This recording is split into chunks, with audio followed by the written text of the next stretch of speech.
Hey, it's Mark Patrick here, and I want to, in this video, I want to share with you what I believe are the 7 biggest mistakes people make when they look to live a healthier lifestyle, lose weight, stop smoking, whatever the heck the behavior is.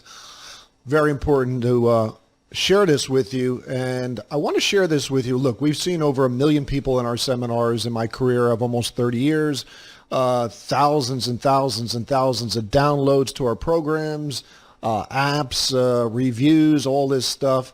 So I'm thankful for all that stuff, but I want to share this with you from my heart. Hopefully, here's what can take place today. Hopefully, you can take a little bit of this or a lot of this and apply it to your life and shorten that damn learning curve that takes so long that we have to go through. So I'm going to share with you the wisdom and philosophy that I've kind of developed here over the last 30 years in this. Okay, let's get to it. Number 1 mistake is not focusing on mindset, but focusing on the mechanics.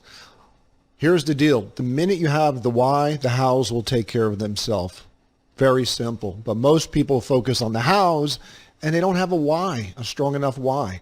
I believe mindset is not 50%. It's not 60. It's not 70. It's not 80. It's not 90. It's not 100.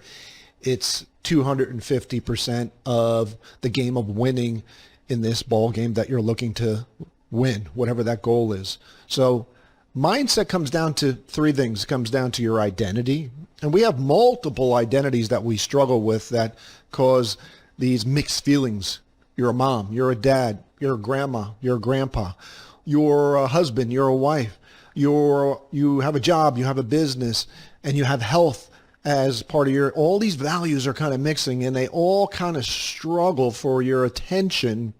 And how do they say it? The squeakiest wheel gets the most oil. So sometimes certain values get pressed down and they get us very frustrated because it seems like at the end of the day, we never have time for them. We never have money for them, and have a very low follow-through rate on them.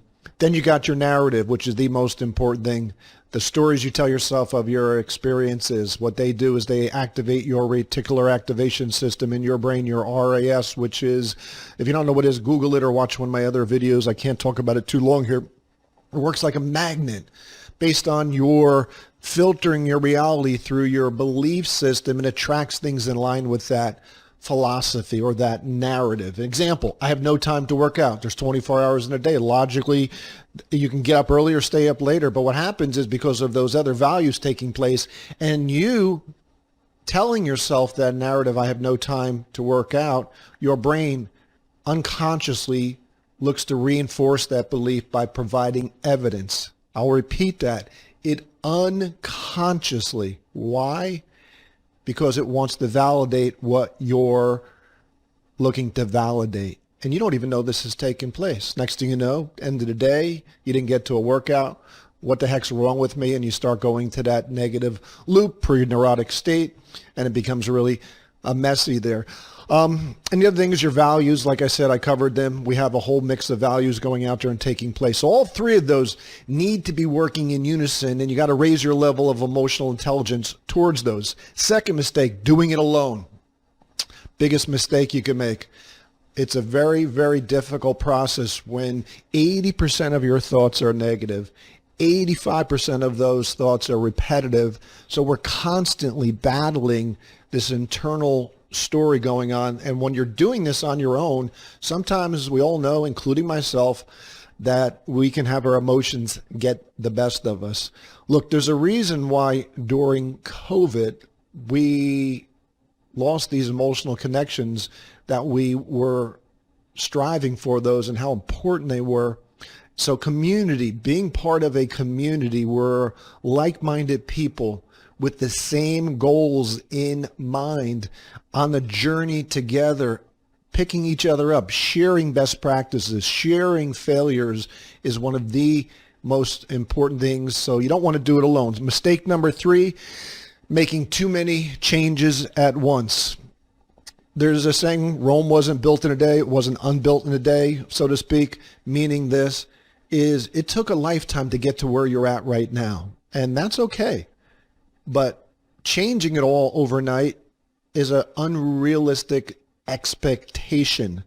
It's a journey and you're going to learn a lot, and you're going to hit some bumps in the road. But making all these crazy changes at once because you're like, I got to get this back, I got to get healthy and all that stuff, what that does is only overwhelm us with all this stuff. And what happens the minute your brain is overwhelmed, it shuts down and we procrastinate, hesitate on the things that we're looking to do. Does that sound familiar so far? So you want to find one thing. If you don't know where to start, here's what I suggest. Start with one thing you know that worked in the past and start doing that. And then do that for a little bit of time, then incorporate something else. In the meantime, start learning more about what you want to do. And slowly, over a time period, you'll end up at being a whole different person, fulfilled for this journey, not the destination. Next thing is shiny object syndrome. What the heck is that? Right now, we are in January of 2023. Unless you've been living in a cave, you'll hear that Ozempic weight loss or the diabetes drug is something that incredible amount of influencers are using. You be honest, you couldn't ask for better publicity than they're getting right now. Amazing publicity for it. So here's the deal. I've been in this thing almost 30 years, and I've seen low carb, no carb, sugar-free, Atkins, keto. All of them work, but here's the difference. They work when you have the proper why and the proper mindset. So the suggestion is to resist going with the latest trends, because what happens is shiny object syndrome is, oh, that's going to work better, that's going to work better, that's going to work better, I should try that. And before you know it, you never put the full investment of time and resources into what you're looking to accomplish there. So stay away from the trendy crap and stay focused on what the heck works that's based on science. Mistake number 5 is a combination of setting your self-esteem up improperly and not managing expectations. So what do they say? 95% of the things people do in life, we don't end up being successful at. They end up becoming failures to us, including me. I've failed more than I've ever succeeded in life. But here's the one thing I learned a long, long time ago that really made a big impact on me, and I want to share this with you, is the most influential people that I follow in life, they all do one thing. They all fall on their ass. That's not what I'm talking about. And they all fail. But they set their self-esteem up not for a specific goal, but for learning. For the fulfillment comes from learning about what they want to do, not the goal. Because here's why. Any goal that you hit that's easy don't mean crap to you.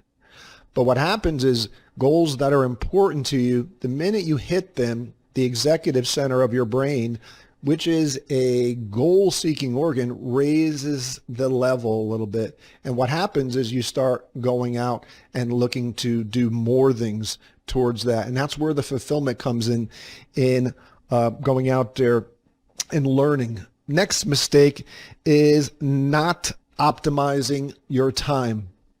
You know, I was watching a video the other day of a dude, Robert Dyrdek. If you don't know who he is a high-level dude, and I never realized how successful he is. He's the guy on MTV who runs ridiculousness shows, which you probably look at and say, boy, this is just silly. But you know what? That was one of the simple pleasures that I picked up during COVID, was watching that show. Then I started realizing, boy, this dude has it together. And he showed everybody on one of his videos I saw, and you could probably Google it on YouTube, how to optimize time properly. And he broke down minutes by minutes by minutes by minutes. And so I kind of did the same formula and I applied it to my life. And I suggest you do for yourself, and actually break down where you're spending all your time, how many hours you're sleeping, how many hours you're working out, how many hours you're doing mindless tasks. And what I did, because I went out there and analyzed the percentages, I freed myself up about 15 to 20 hours per week to be more effective at offering and doing what I love to do, which is talking to you.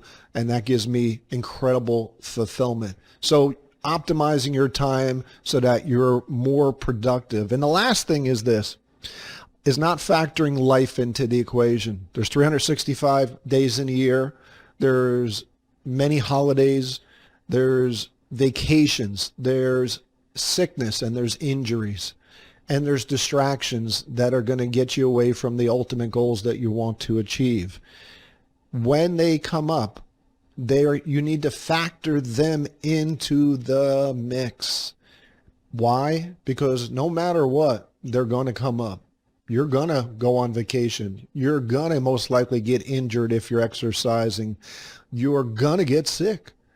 But the narrative of these experiences is the most important thing. So if you factor them in advance and say, you know what, I'm probably going to get hurt throughout the year. Am I attracting an injury through manifesting it? Most likely not. It's just kind of putting it in the back of your mind, saying that if this does happen, my narrative of it is, you know what, I knew this was going to eventually happen because I'm going hard and I'm grinding things out. But I factored it in, and it's just part of the process to get me that much closer to my goal, or it's just something that reminded me that I need to rest more, as opposed to, oh crap, I got sick, I fell off my diet, and I ended up, having to start all over again, or the old saying, as they said, I fell off the wagon, so to speak. So there is no wagon. It's a process, and as long as you're challenging yourself and always growing, even though you have those setbacks, that's the key thing here, gang. So look, hopefully you got something out of this video that you can apply to your life today so that you can just live a healthier lifestyle, be more fulfilled. That's my goal with this thing. Once again, thank you for watching this video.